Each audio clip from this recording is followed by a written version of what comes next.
Welcome to Family Law Now. Welcome our audience members, and welcome David. Thank you, Russ. So good to be here. David is one of my mentors and has this new book out, The New Rules of Marketing, 9th edition, and it says more than 500,000 copies sold in 29 languages. That's amazing. It is amazing. From Albanian to Vietnamese. Yeah, it is amazing. I first wrote it back in 2007. Well, I was actually writing in 05, 06. It published in the first edition in 2007. And I had an impeccable timing, Russ, because I was writing the book about how marketing and public relations has utterly changed because of the web and the fact that we can create content. And I was lucky because the book came out the same month that the first Apple iPhone came out. Wow. It came out almost exactly the same time that Facebook opened up for people other than students.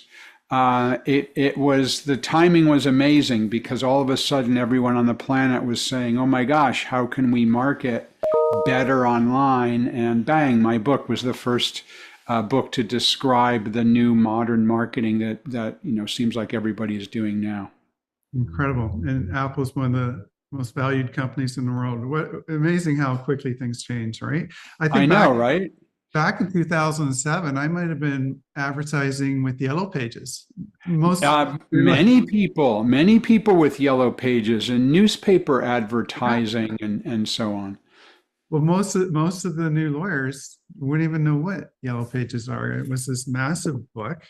You would buy an ad, and so people would find phone numbers and businesses in there. And you wanted a full page ad, it was more. If you wanted a color page ad, it was more. People were spending $10,000, $15,000 to advertise in the Yellow Pages per month. Right, exactly. And it was super cool. Right around that time, 2007, 2008, 2009, I would start my speech by saying, please raise your hand if in the last several months, either privately or professionally, you bought a product or service by going to the Yellow Pages. And there would be almost zero hands. Then I would say, please raise your hand if in the last couple months you bought a product or service, either professionally or personally, because you saw an ad in the newspaper or a magazine or television. Almost no hands would go up. Then I said, raise your hand if you've bought a product or service as a result of going to Google or another search engine and looking for what you want. Every hand went up. And the audience would look around and I would say, why are you spending money on television ads and Yellow Page ads? And all of a sudden, more books were sold, more people wanted me to speak. It was the right idea at the right time. And Yellow Pages could have bought Google at one point in time, and that was always the elephant in the room when the reps would come in and would say, what about this Google thing, right? And then one time it used to be, I'm dating myself, people would rush to get their Yellow Page book, and they'd put it on. I used to have a phone in my house. It'd be under the phone. Yeah. And it's like the two would go hand in hand. And I was walking out of one of our office towers, and David, there was a stack of Yellow Page books, maybe 50 for the building. Nobody even touched them. Nobody even looked at them anymore. Yeah. And yeah. overnight, the market changed. Yes, absolutely. And imagine the waste. Imagine the number of trees that are cut down. I remember I tried to stop the Yellow Page people from leaving a book in the office building I used to work in. I couldn't. There was no way to contact anyone to say, I don't want this thing delivered. Stop sending it to me. Yeah, what a change. Now, I've got a really serious and important question here, David, and I think our audience is going to want to know. I think that's a deadhead symbol behind you. I know you're a fan. I am. So a couple of big questions. First of all, how many concerts have you seen? And secondly, did you catch them at the Sphere in Las Vegas? So I will answer even more questions than you just asked. And tell In us my about the life, guitar too. The guitar. Got to hear about the guitar too. So go. in my lifetime, all concerts, not just Grateful Dead, I'm just under 1,000. It's 981, I believe, concerts because I love it. Ever since I was 15 years old, going to see rock concerts. Feel alive, right? You I've get seen the energy. 111 Grateful Dead concerts. And when I say Grateful Dead, it's the original Grateful Dead. Jerry Garcia died in 1995. I saw my first Grateful Dead concert in when I was 17 years old in 1979. Wow. And I also count as a Grateful Dead concert any band subsequent to the Grateful Dead where an original member of the Grateful Dead is Yeah. in it and they're playing Grateful Dead music. So 111 times. And I did go to the Sphere and I saw 6 Dead and Company shows at the Sphere this summer, which was a fabulous experience. So That's incredible. What a theater. yeah. Roof and the video. And Have you gone? I saw you two there, and it was the best Nice. that I saw in my life. I enjoyed it so much. I went back and saw him again the next night because the first time is overwhelming, right? You don't know what's Yes. coming, and you want to try to record something on your phone, and it's gone, right? So the Yeah. second night, okay, I know this song's coming, the ball's coming. I got to get the camera ready. It was an incredible, incredible theater. Incredible. So I was planning on going one weekend, and the way the Dead and Company did it was they did multiple weekends, 3 shows each weekend, Friday, Saturday, Sunday. And so I booked one of the weekends. A bunch of my friends went, and it was amazing. I'm like, oh my God, I need to go again. So I booked a second weekend, three and three. Super, super amazing. Incredible. But you can tie the Dead into marketing because they would give away their stuff for free, right? Yeah, I wrote about that in this book, Marketing Lessons from the Grateful Dead. I And I love it. wrote I this, love it. I wrote this book with my buddy Brian Halligan. Brian is the co-founder, former CEO, and now chairman of HubSpot. And also Bill Walton, the NBA Basketball Hall of Famer. The 3 of us wrote this book. Bill sadly passed away a couple of months ago. He was a great guy, and he will be very much missed. Brian founded HubSpot in 2006. I joined his advisory board in 2007. I'm still on his advisory board. And we used Grateful Dead style marketing to build HubSpot. HubSpot started, as I said, in 2006. It's now, I joined them in 2007, and we were all about creating free content that people can get. We were all about doing things for fans, for the fans of HubSpot, whether they were customers or not. We did so many different things that the Grateful Dead did to market the company. Now, I'm not suggesting it's only because we used Grateful Dead marketing, but when I joined the advisory board in 2007, there were 8 employees, $250,000 in annual revenue, so almost nothing, and a handful of customers. They announced, as we're recording this, they announced their third quarter 2024 earnings last night. They have approximately 230,000 customers, approximately 7,000 employees, and just over $2.5 billion in annual revenue. Market capitalization is over $30 billion. A true success story. Anybody you talk to in the technology space, a true unbelievable technology success story, founded, venture capital funded. I've been a part of it since almost the beginning, and we used Grateful Dead style marketing to do it all.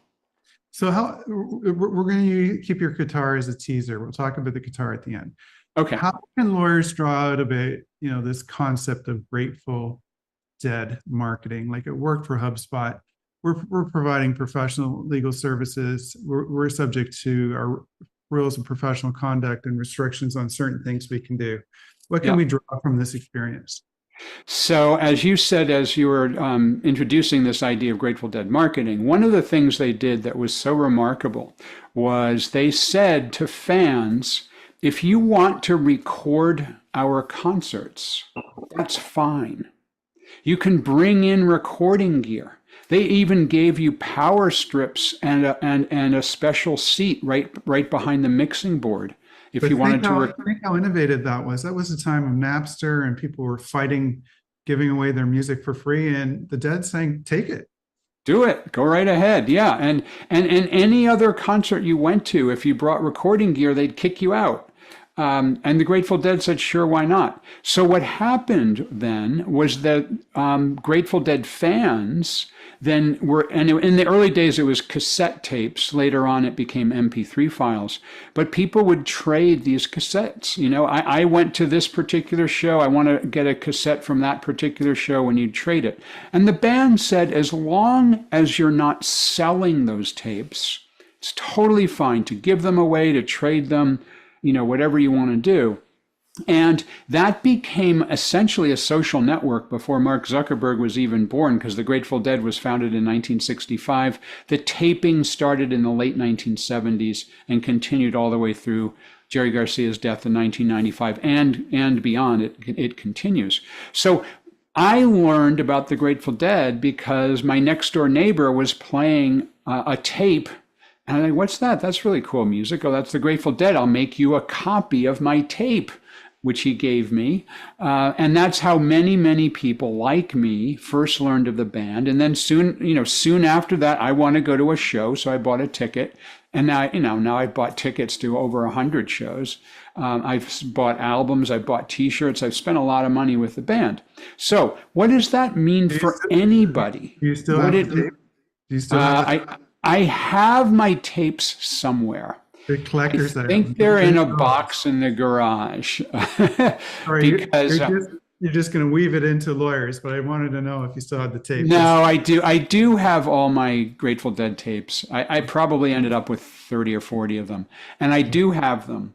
But once MP3 files and better recordings, because generally the tapes, they might be second or third or fourth or fifth generation. They started to have a bit of a hiss in them. And it's fine if you're playing them on, remember the old Walkman style, that was fine. But now we are dating ourselves in this. I know, right? But now with modern audio systems, the sound quality is a little bit lacking. So I've basically upgraded, and I have a bunch of MP3 files now of better quality. So way for lawyers. I think you're going to say content. What I'm going to say is that look at what you're doing, Russ. Right now, we are doing what the Grateful Dead did. We are creating content. Now, we're not playing music, but we're having this discussion about how to do better marketing. And you are allowing people to listen to our conversation for free, just like the Grateful Dead allowed people to record their concerts for free. And you and I have talked about this a number of times. I've actually put you in the latest edition of the book because you are following the kind of marketing that works in the modern world. What works is, and as you rightly said, there are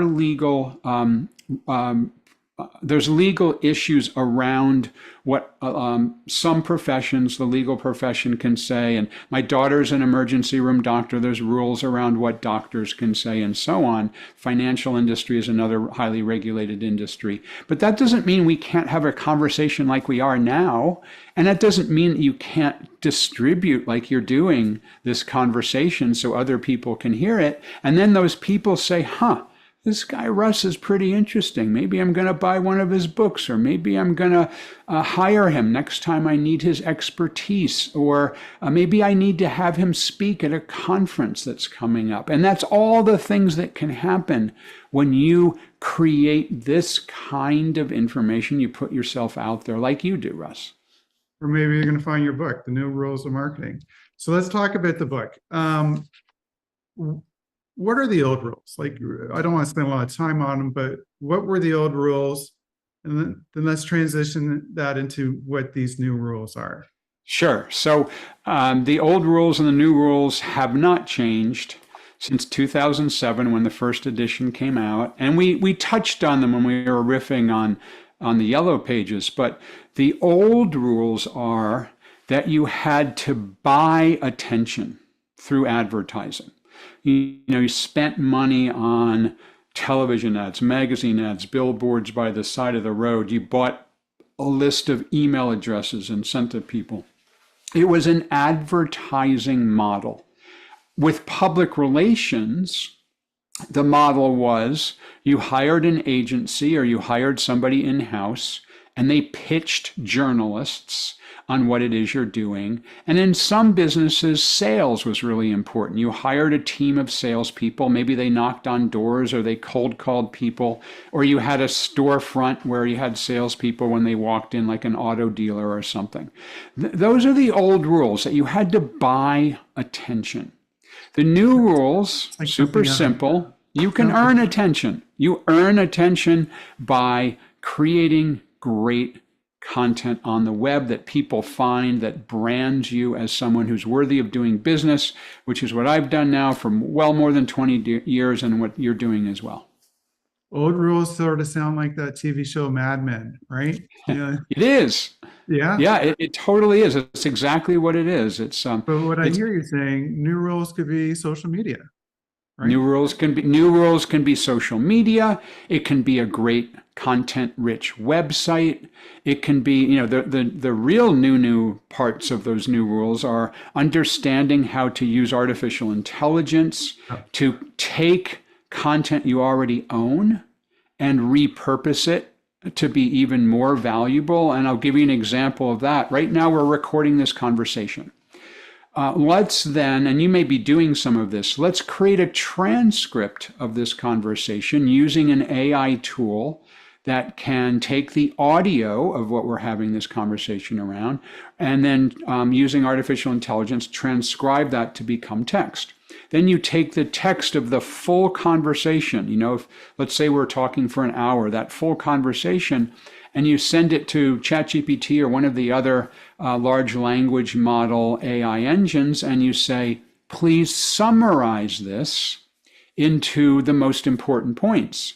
That summary then can be sent on LinkedIn as a text update. It can be used in multiple ways. You can use that on your blog as a summary of the discussion to get more people who are interested in maybe doing it. You can then take the summary and put it back into ChatGPT and say, please write a compelling headline and please provide the keywords that will be important for this. I mean, the idea of artificial intelligence with your own data. Now, that's really important distinction. I'm not talking about going to one of the large language models such as ChatGPT, and there's others, and saying, write me a blog post, because that's using other people's data as the starting point and is not original to you. We could talk about the legal ramifications, but it isn't your content. You can't copyright it. However, content like we're creating right now, running it through an artificial intelligence engine, it's repurposing content you already own, which you can then own, and you can use it in multiple ways. And there's so much to unpack. Each one of these topics could be another hour, like social media. I know you've got some great tricks on LinkedIn to trigger the algorithm. Buy the book. You want to learn more, it's all in the book. We've got 22 chapters, but we're just doing a high-level overview today. Another thing I want to ask you about, and lawyers don't really think too deeply on this because we didn't go to marketing school and we usually rely on others, but we really should be thinking about it, is this concept of a buyer persona. Yeah. So what's buyer persona and why is that important to lawyers when they're thinking about marketing? So the idea of a buyer persona is to deeply understand the people that you're trying to reach so that what you create, maybe your website or your branding or the content you create, if you're doing content creation like a blog or like we're doing right now, a podcast, whatever it might be, is directed directly towards a particular demographic group of people. That's a buyer persona. And what that does is it gets you out of the trap that so many people fall into, which is when you do your marketing, you simply focus on your products and your services. That's the biggest mistake I see, and I see it again and again and again for the last 25 years, is that marketers say, we have a great product, here's what it is. We have a great service, here's what it is. I'm a lawyer and I'm the best in town for this reason, and so come to me. Lawyers' websites are terrible. They all look the same. They all have stock image. They all talk about how great they are. And they're not talking about the client. They just talk about something else. And you could look at 10 lawyers' websites and put them side by side. They'd be the exact same format. That's exactly right. Exactly right. So the difference becomes if your focus is on the problems that you solve for people, that's a really big difference than just saying, here's what we do. And you can think about it in your own life, maybe something you love to do personally. So, Russ, I think you know in September, I took the entire month off and I hiked the long trail in Vermont from... I saw the pictures. It was incredible. Yeah, from the border of Quebec and Vermont all the way down the state of Vermont to the state of Massachusetts. 273 miles. It took me 26 days. I camped the entire way. It was a fabulous adventure. And I didn't know anything about long distance backpacking 2 years ago when I decided I was going to do this. So what did I do? I spent a bunch of time on many different websites.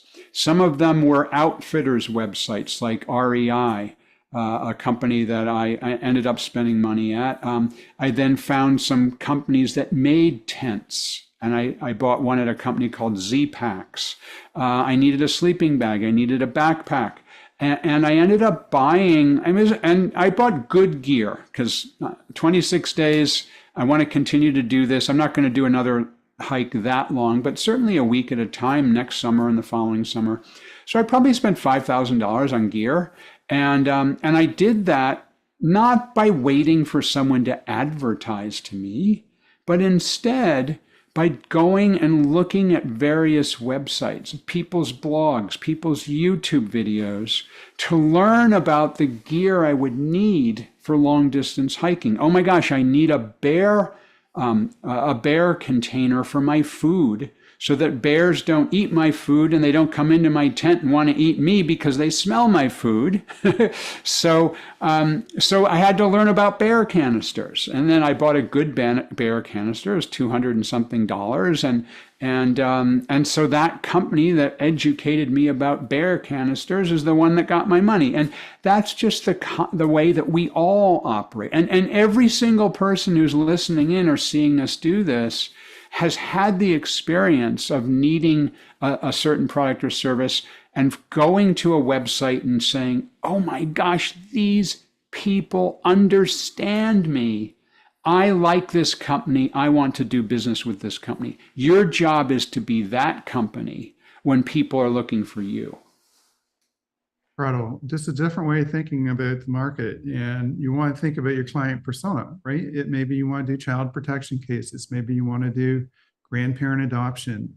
Maybe, international child abduction and Hague cases might be your forte.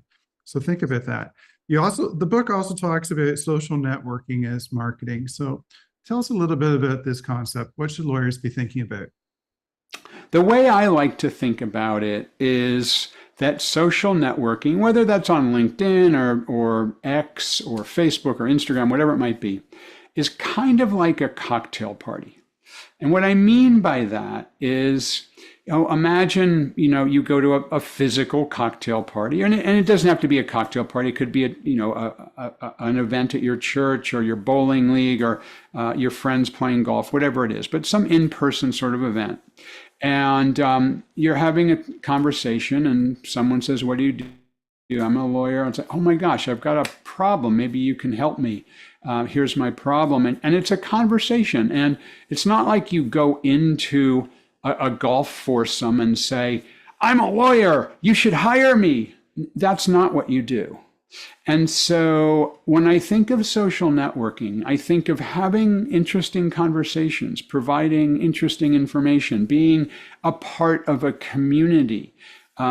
Talking not about yourself, but wanting to know about what other people are interested in. Talking about the things you love to do, not just what you do for a living. So that you're not marketing yourself on social media, but instead thinking about how you can be part of a community. And then if you become helpful as that part of that community, if you become somebody who is interesting and fun to communicate with as part of that community, people will learn, oh yeah, he's a lawyer. He's a lawyer in Ontario. And you know what? Sooner or later, people will need a lawyer, and guess where they're going to go? They're not going to pull out the yellow pages. They're not going to go to Google. They're going to say, "Hey, Russ, we've been connected here on Facebook for 3 or 4 years, and I need someone like you. Can we have a conversation?" That's what social networking can do. And David's got a whole chapter on blogging. If you're watching or listening or tuning into this broadcast, you probably went to my blog, familyllb.com, and that's how you found us today. Want to learn more about blogging, buy the book. But just to that point, David, I know you're in the US. You guys had a big election recently. I'm not talking politics. I'm in Canada. But oftentimes I get American clients retaining me because their spouse will be in Ontario and they need interesting. a court proceeding in Ontario. They're in the Midwest, can't make it to court. They'll find me. They may find my blog or this recording or other content we're producing, and they'll retain me in Ontario to respond to that court proceeding, even though they're in a different country. So it really is, it really does connect. A couple quick things I want to ask you about. Images and video.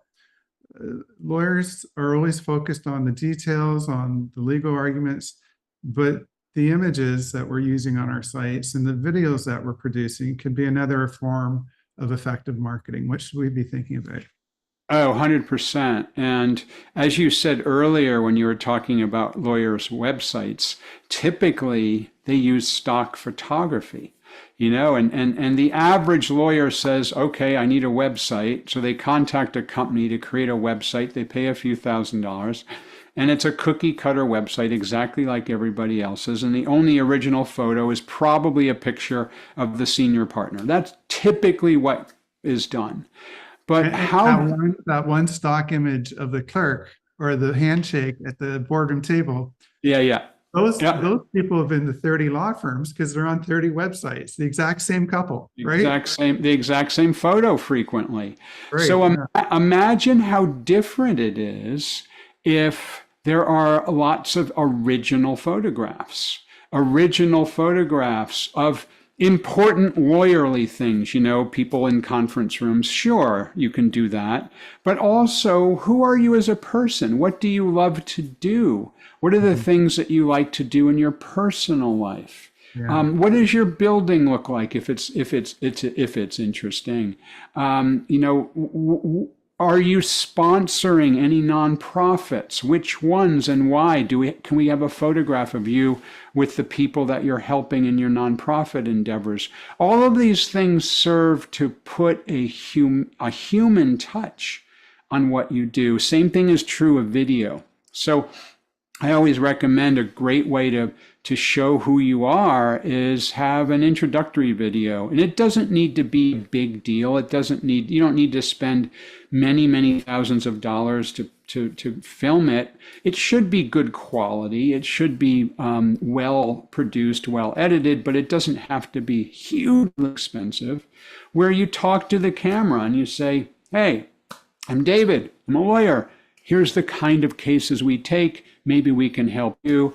And that gives people a chance to know a little bit about who you are.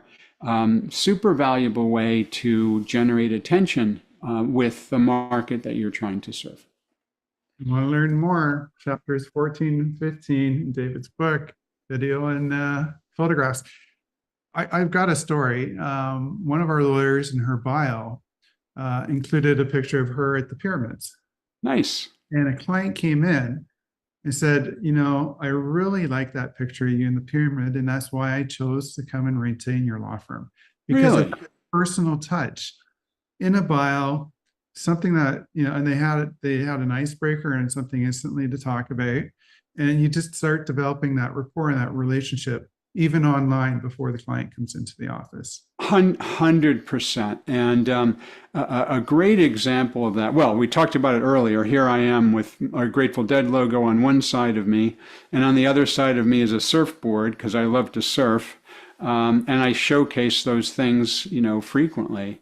But I have a great example that's a story in the book as well, is another person that I met at Business Mastery. So I speak at Tony Robbins Business Mastery events, and I met Dr. John Marashi. Dr. Marashi is a dentist in Southern California. And Dr. Marashi said to me after my talk, I was talking about social media, I was talking about building fans. He said, David, I'm a dentist. What do you mean I can stand out? What do you mean I should have photographs of my personal life? I mean, it doesn't really make sense to me. So we started to chat. And lawyers, lawyers don't like that, right? They go, oh, my personal life's personal. I don't want my clients knowing that I coach little Johnny's softball team or something. But this is what clients want, right? They want that connection. This is what clients want. And this is the conversation I had with Dr. Marashi and right after I got off the stage. And I said, well, what do you love to do, Dr. Marashi? And he said, I love to skateboard. I've been skateboarding since I was a kid. I'm still doing it. I'm now 50 years old. And I said, well, why don't you showcase your love of skateboarding? So he did. He decided to do that. And prior to meeting me, prior to hearing me speak and reading The New Rules of Marketing and PR, his dental practice marketing was just like other dentists in California. It was a basic website, pictures of him looking very dentist-like, pictures of teeth, the usual stuff. But then he decided to go all in on his love of skateboarding. So on his website, there's pictures of him skateboarding. In the practice itself, he has skateboards mounted on the wall, and he will occasionally skateboard from one examination room to another. But I want to make sure everyone knows he does not stand on a skateboard when he fixes teeth. And then he created an Instagram feed. And he created this feed. He started to do dental related things, but also he had images and video of him skateboarding. And so I didn't think much of it after I had mentioned to him, hey, you should talk a lot about your skateboarding with your dental practice. I didn't think much about it after that, but he contacted me, maybe it was about a year later. And he said, David, I just wanted to let you know and thank you that what you shared with me about sharing my skateboarding on my dental practice website and Instagram and in the office has been transformational for my business. And he said, this was just a year later, he said that simply by talking about skateboarding, he had 23% more patients, new patients come to him, and 20% more revenue from those patients than he had before. And the reason is because imagine you're new to Southern California and you go to the search engines and you say dentist in Southern California. You find some dentists who are practicing right near where you live. And you've got 5 that look exactly the same. And the 6th one is this guy who's got skateboarding images. I go, well, that's pretty interesting. Maybe I should check this guy out. Or if somebody asks for a recommendation, hey, I'm new to the community. I need to get a dentist. Who do you use? Oh, you should check out Dr. Marashi. He's my dentist and he's a skateboarder too. And it's interesting and important to note that it's not just other skateboarders that want to work with him. It's just people who are attracted to his passion.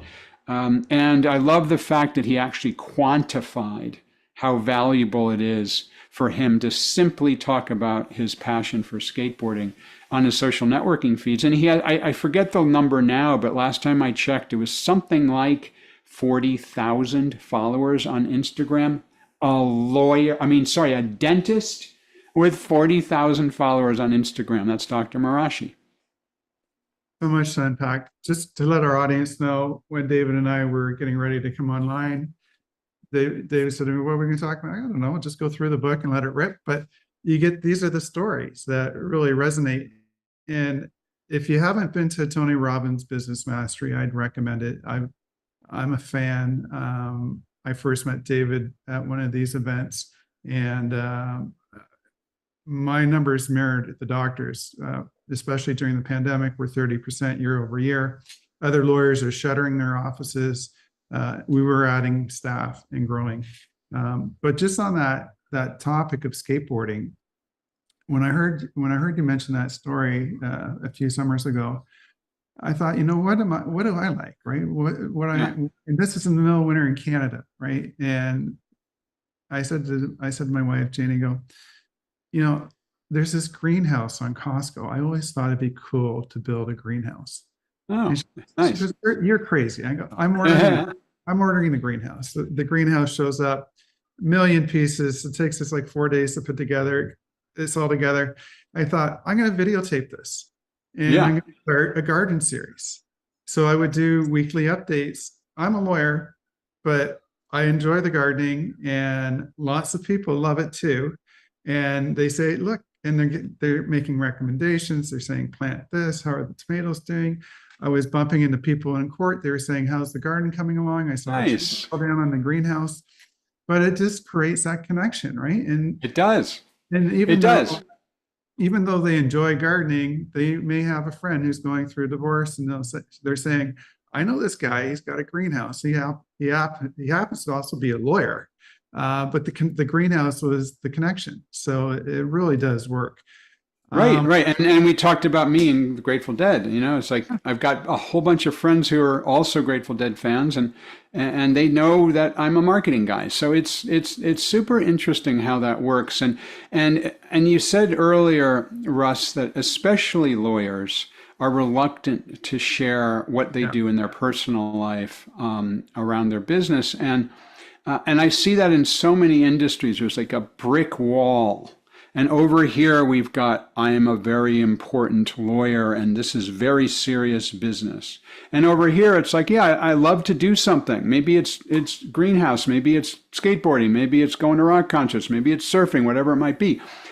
Bring those two things together. People want to know who you are. They want to do business with somebody who's interesting.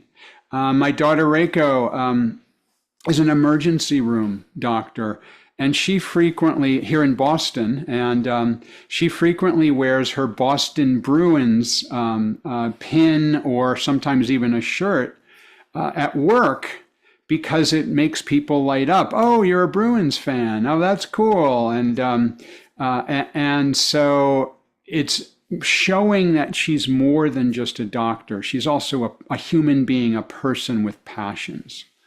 And people love stories, and stories resonate, and they can tell when they're genuine and when they're not. If you're skateboarding or gardening or going to a Boston game or going to a Grateful Dead concert, people know that's genuine. That's you, as opposed to this marketing crap that you see agencies and these companies that you buy services from. It's not the same. Now, I want to be mindful of your time. I want to just briefly touch upon newsjacking. Sure. 30 seconds or less. It's been hugely successful for my firm. You and I have spoken on stage about this. I've answered a lot of questions about how it worked for lawyers and how it worked for my business, because some people don't think it doesn't apply to me. I'm making widgets or whatever. Right? Yes.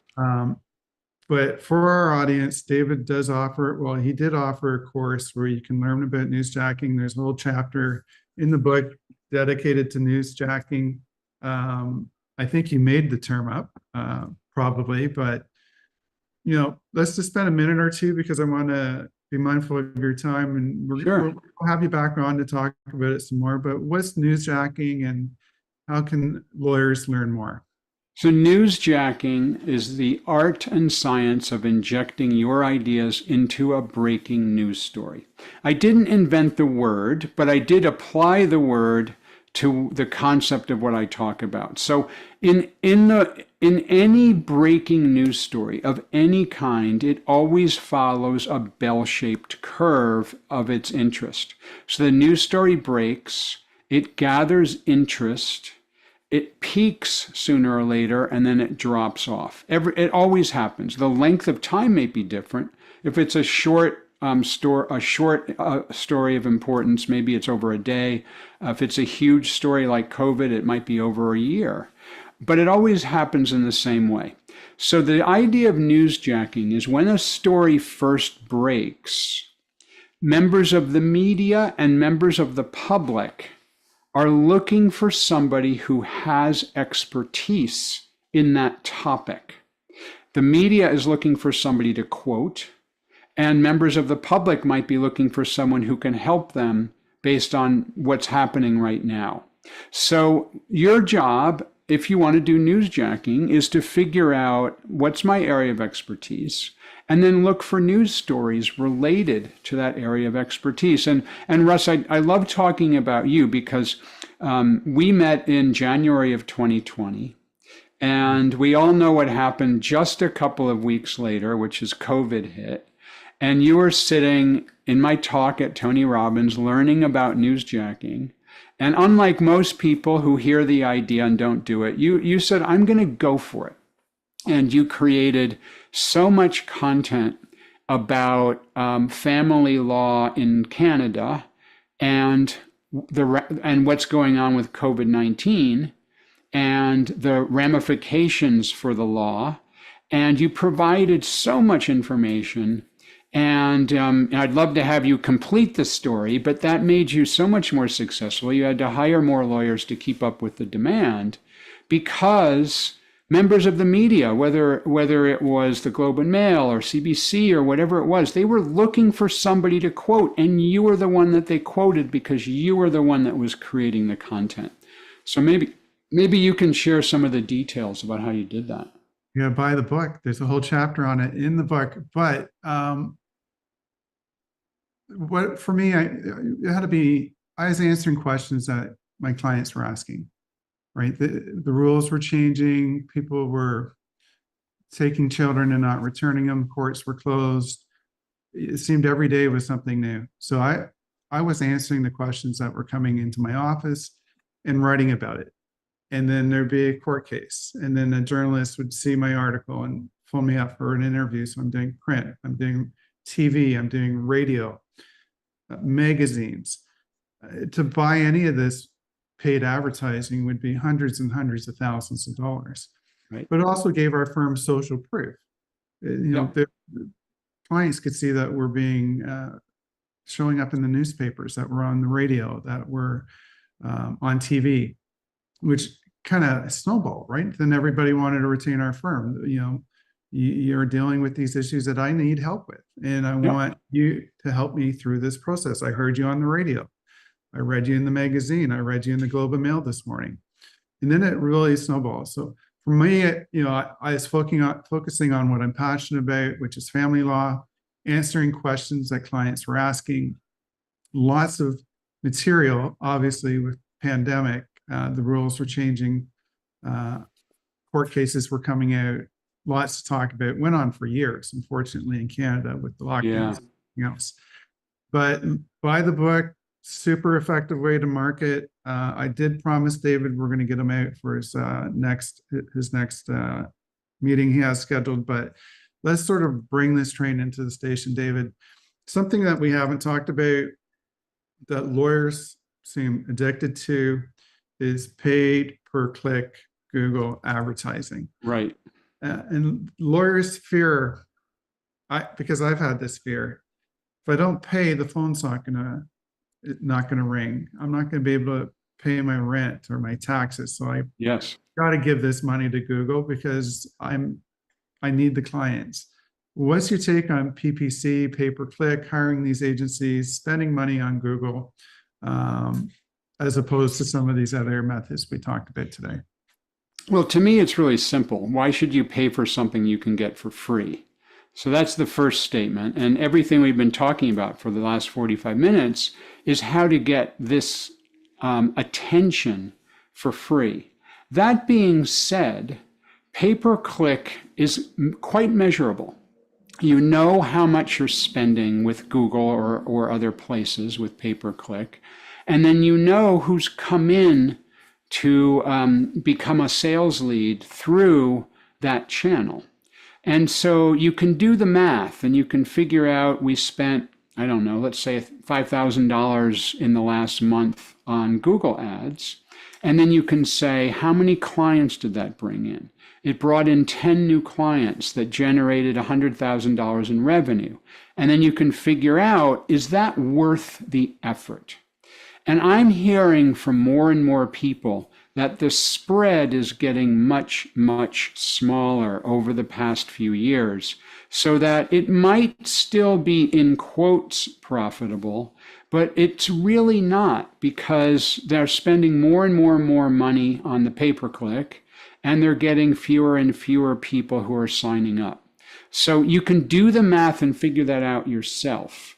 But ultimately, you're going to want to own those leads rather than rent those leads. So in other words, you should create the kind of content Russ just talked about. All this great information about, in his case, he was writing about issues related to COVID-19. In your case, who are your potential clients? Who are the people you're trying to reach? Figure out that buyer persona, create content for them that the search engines find and reward you with because they're sending people to your website. And then you've got content that lives forever. I mean, I'm fortunate. I've been blogging now for more than 20 years. I'm still getting people finding me from blog posts I wrote 20 years ago and 19 years ago and 18 years ago. It never goes away. If you do newsjacking, the story that comes out never goes away. It's still, you can still find the stories that are quoting Russ in the Globe and Mail even today that he was interviewed for 3 or 4 years ago. So with pay-per-click, if you stop paying, it goes away. It's like renting a house versus owning a house. And ultimately, if you put the work in, so yes, it takes time, but it doesn't take money to create this kind of content. You put the work in, it lives forever. It's driving people to you forever.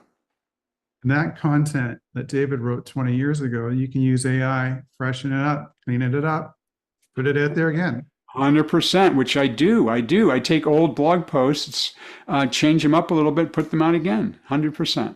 Okay. All right. So where can people find your book? If New Rules of Marketing and PR, how can lawyers get their hands on this if they want to get a copy? Should be available everywhere that you want to buy a book, at Chapters or Amazon or wherever it might be. Do make sure you buy the 9th edition if you're reading it in paper. The last edition that came out in audio is the 8th edition from a couple of years ago. Kindle and other online formats, our ebook readers are also available. Okay. Now let's go full circle. We did start with the dead. We're going to end with the dead. Tell us about this guitar, because it's simply an incredible story.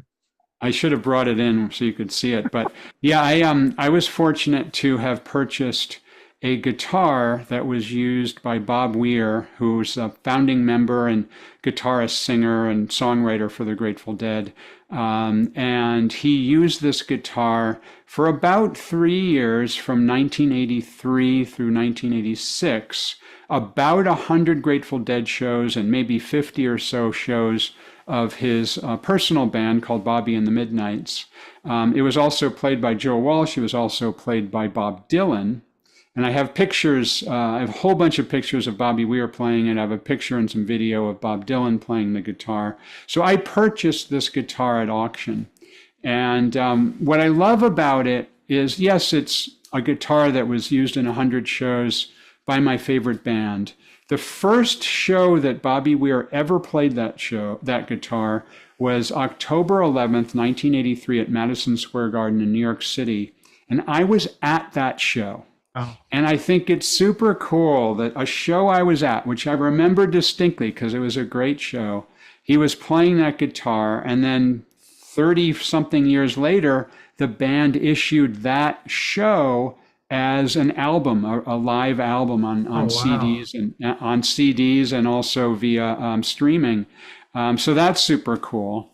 And what I do now is I loan the guitar out to people who play in Grateful Dead cover bands. That's so amazing. It's so It amazing. turns out that there's like Like a glass case and you can't touch it, but it's not. you're using this guitar and they're playing it on gigs. Like, it's incredible, right? It's incredible. So imagine, and there's a lot of Grateful Dead cover bands, something like 500 Grateful Dead cover bands around the world. They practically every American city has one. And imagine you play the Bobby Weir role in a Grateful Dead cover band, and all of a sudden you have an opportunity to play a guitar that Bobby Weir played for 100 shows. And these guys all know the guitar. They know the guitars that he's played over the years. The guitar I own is called the No Fun guitar. There's a sticker on it with the word fun and the universal symbol for no, the red circle and the line through it. And so I loan it to these players. And the next time is just a week from now. I'm going to the Capitol Theater in New York City. It's a pretty big venue. It's about 1,800 seats. And a band called Dark Star Orchestra. Rob Eaton is the guy who plays the Bobby Weir role. He's going to play the guitar and on stage. And band loves it. The fans love it. And as I understand it, Bobby Weir loves the fact that the guitar is continuing to be used. So I guess if you show up with the original guitar, they'll probably give you a seat to watch the show too, right? yeah, I get all kinds of access, like backstage, whatever I need. I get that. What I like more about that, to be honest with you, Russ, is I get a parking space backstage right next to the stage door, so I don't have to screw around with where am I going to park my car. So that's actually a super great bonus.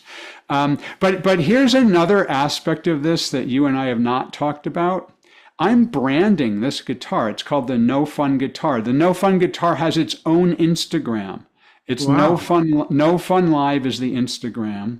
I did And not. the more people see the guitar out at shows, the more people who know that this guitar is out there, the more people who see the guitar's Instagram, the more valuable my guitar becomes. I So love it. in a sense, I'm applying my own ideas about marketing to take this guitar. And I spent some money on it. It's Sotheby's auction, spent some money on it, but it's probably worth 3 or 4 times what I paid for it now because I'm marketing it the way I am.